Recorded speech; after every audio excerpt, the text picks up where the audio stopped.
Welcome to prime pages. నేను మీ చంద్రశేఖర్ కండవల్లి. సాధారణంగా కథ అంటే మొదలు మధ్య ముగింపుల మధ్య సాగే ప్రయాణమే కథ. రచయిత కథను ఎలా ప్రారంభించి ఆ పాత్రల తీరుతెన్నులను ఎలా తీర్చిదిద్దుతారు అనే దానిపైన మంచి కథ ఆధారపడి ఉంటుంది.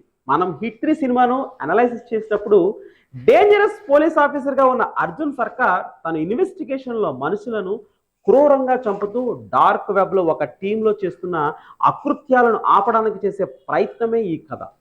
హింస అంటే అత్యంత ఆసక్తి చూపే ఒక వర్గం మనుషులను ఒక టీంగా ఏర్పాటు చేసి వాళ్ళందరినీ డార్క్ వెబ్లో ఒక సమూహంగా ఏర్పాటు చేసి వాళ్ళందరినీ ఒక పీరియడ్లో కలిసేలా ఏర్పాటు చేసుకుంటుంటారు. ఈ టీంలో చేరాలి అంటే వాళ్ళు ఏర్పాటు చేసుకున్న కండిషన్స్తో 2 హత్యలు చేసి జాయిన్ కావాల్సి ఉంటుంది. అర్జున్ సర్కార్ దేశ శ్రేయస్సు కోసం ఆ టీంను నాశనం చేయడానికి నడుము కట్టి తాను కూడా వాళ్ళు పెట్టుకున్న కండిషన్స్తో 2 హత్యలు చేసి వాళ్ళ టీంలో చేరతాడు. చివరకు ఆ గ్యాంగ్ అంతా నాశనం చేసి ఎంతోమంది అమాయకుల ప్రాణాలను రక్షిస్తారు. దాదాపు కథలన్నీ 3 యాక్ట్ స్ట్రక్చర్ ప్రకారమే నడుస్తాయి. యాక్ట్ 1 గురించి మాట్లాడుకుంటే పాత్రలు, ప్రపంచం, ప్రధాన సమస్యను పరిచయం చేయాల్సి ఉంటుంది. హిట్ 3లో నాని ఒక స్ట్రిక్ట్ పోలీస్ ఆఫీసర్ అనే విషయాన్ని పరిచయం చేస్తారు. అంతేకాకుండా శ్రీనగర్లో తలకిందులుగా వేలాడదీసి చేసిన హత్యలతో సమస్యను పరిచయం చేస్తారు. ఆ కేసులను ఎలా సాల్వ్ చేస్తాడు అనే దగ్గర పాత్ర ప్రయాణాన్ని పరిచయం చేస్తారు. యాక్ట్ 2 పాత్రను పరీక్షించడం. నాని 2 మర్డర్లు చేస్తున్న ప్రయాణంలో 2 మర్డర్స్ చేసినప్పుడు నాని సబార్డినేట్ చూసి నానిపై అటాక్ చేస్తుంది. అక్కడ మొదలైన ఇన్వెస్టిగేషన్ ఆసక్తికరంగా ముందుకు సాగుతుంది. ఆ మర్డర్ ఎందుకు చేస్తున్నారు అనే ట్విస్ట్లతో హీరో పాత్రను కన్ఫ్యూజ్ గురి చేస్తూ పాత్రను పరీక్షిస్తూ ఉంటుంది. ఇలా అన్నింటినీ ఎదుర్కొంటూ తన గమ్యాన్ని చేరుకునే ప్రయత్నంలో 2 హత్యలు చేసి ఆ డార్క్ వెబ్ టీంలో చేరి తన పై అధికారుల సహాయంతో డెన్లోకి వెళ్ళి అక్కడ సంక్షోభాలను ఎదుర్కొంటాడు. యాక్ట్ 3 చివరి పోరాటంలో పాత్ర గొప్ప పరీక్షను ఎదుర్కోవాలి.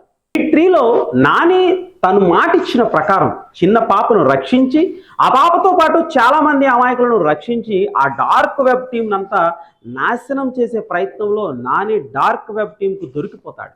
ఇక చంపేస్తారు అనుకున్న సమయంలో అడవి శేషు పాత్ర ఎంట్రే నానికి హెల్ప్ చేసి క్లైమాక్స్ పీక్కు తీసుకువెళ్లేలా సహాయపడుతుంది.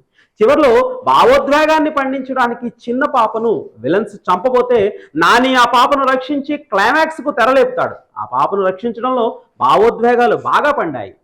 Hit 3 cinema professional screen writing templates సరిగా ఫాలో అవుతూ స్క్రీన్ తయారు చేశారు. ప్రారంభంలో మొదటి 10% పాత్రలను, సమస్యలను పరిచయం చేశారు. తరువాత 10 నుంచి 15% నాని శ్రీనగర్లో జరిగిన మర్డర్ ఇన్వెస్టిగేషన్లు చేసుకుంటూ విశాఖపట్నం చేరుకుంటాడు. 25% మొదటి టర్నింగ్ పాయింట్ జరుగుతుంది. 2 మర్డర్లు చేసి నాని ఆ టీంలో చేరతాడు. మిడ్ పాయింట్ 50% తీసుకుంటే నాని ఆ టీంలోకి జాయిన్ అయినప్పుడు పోలీసులను డైవర్ట్ చేసి నాని సెపరేట్గా డెన్లోకి తీసుకువెళ్ళడం దగ్గర నుంచి హీరోకు ప్రమాదం పెరుగుతుంది. ఆ తర్వాత టర్నింగ్ పాయింట్ చివరగా 90% క్లైమాక్స్ చిత్రీకరించడం ఉంటుంది. కాబట్టి హిట్ 3 స్క్రిప్ట్ రాసిన రచయిత 100% స్క్రీన్ రైటింగ్ టెంప్లెట్స్ను ఫాలో అయ్యారు. ఇంకాస్త లోతుకు తీసుకుంటే ఈ సినిమా హీరోస్ జర్నీ టెక్నిక్లో సాగుతుంది. హీరోస్ జర్నీ టెక్నిక్లో ముఖ్యంగా 9 దశలు ఉంటాయి. సాధారణ ప్రపంచం. కథ ప్రారంభంలో హీరో లేదా హీరోయిన్ సాధారణ జీవితం చూపించబడుతుంది. 2 పిలుపు. ఏదో ఒక సంఘటన వల్ల జీవితం మలుపు తిరుగుతుంది. 3 పిలుపు తిరస్కారం.